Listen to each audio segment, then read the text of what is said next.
The United States is the largest economy in the world with the greatest upward mobility from people from the lower classes to the higher classes, and the attractiveness of that system, especially since it's mostly free, is robust. And you're right that when we do decide to have an open immigration system, we usually have no problem drawing in people, and that's before you consider what's about to happen to the wider world, where the delta between the US and everyone else is going to be huge. People will say, well, how come China can't just change their immigration policy and bring in a bunch of skilled people? They might even be able to offer better incentives than the United States. I disagree with that statement, and I'm pretty sure you do as well. I would say there's three reasons that won't work. Number one is scale. The United States has over 300 million people. The Chinese have about 1.3 billion. So to move the needle, you don't just need to bring in 3 times as many people. You need to bring in 10 times as many people under age 40. It's not clear that there are enough people that are potentially migrants to salvage just China, assuming no one else moves anywhere else. Number two, the United States has developed an interesting reputation of late of being a little bit racist, with white people being a little sketchy. But in China, which is 90% Han Chinese, they are blindingly racist to anyone who is not Han. And to think that there are going to be incentives that will draw people, especially in numbers, to the PRC is ridiculous, even before you consider the disconnect in terms of economic activity. But third, there's the governing system. You know, the US may be a flawed democracy, but a democracy it still is. China is a country where you are welded into your room when there's a health crisis. The casual dismissal of the very concept that private citizens have agency or interests is something that does not attract migrants. Well, and you'd still try to get to Cuba, Mexico, or the United States first. Right, of course, yeah. So that's a problem then. And I think people don't realize that you can't just flip an immigration switch even in places with the infrastructure and the culture of immigration. It's hard to change. In a place that doesn't ever have it, it's going to be kind of a Herculean task to fill that gap. Yeah, China has never had net inward migration. It's always been outward, people trying to get out, not people trying to get in. Did not know that. I assumed at some point they would have had inward migration, but maybe you have to go back like 2,000 years or something like that to find Not that. even then. Not even then. Wow. Now, there is migration within the Chinese system. People forget that China is not a traditional nation state. It is an empire. Right. And they have expanded out and conquered other groups. And you do get migrant from those poorer minorities into the urban centers.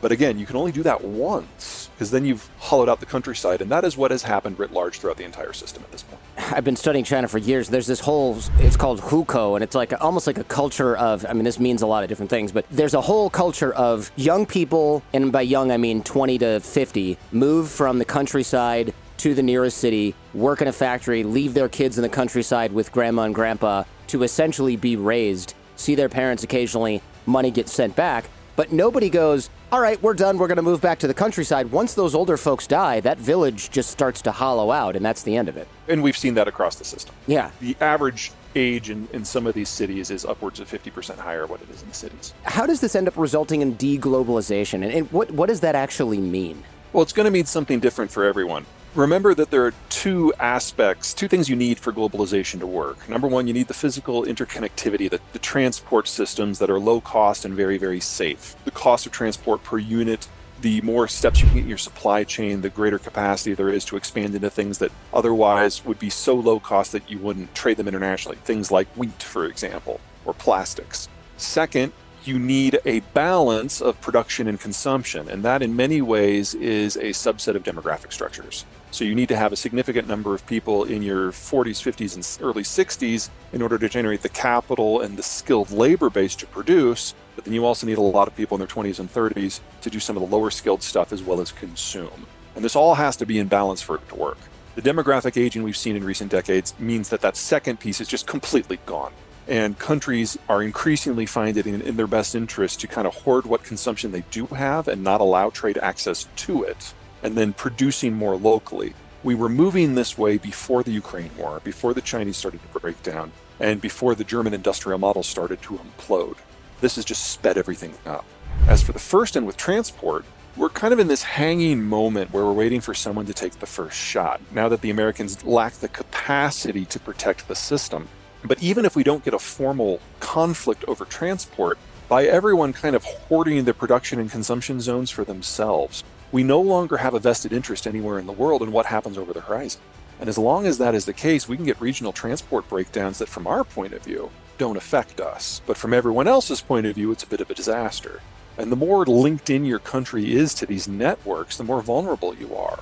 So China, Korea, Germany, very much so at the very top of that list for different reasons. But they're all dependent upon the inflow and outflow. And so you can damage global transport significantly before the Americans really notice. Not only is the United States one of the world's biggest mining countries for raw materials, so is Canada, so is Mexico. Brazil isn't that far away, and it's all in the same hemisphere.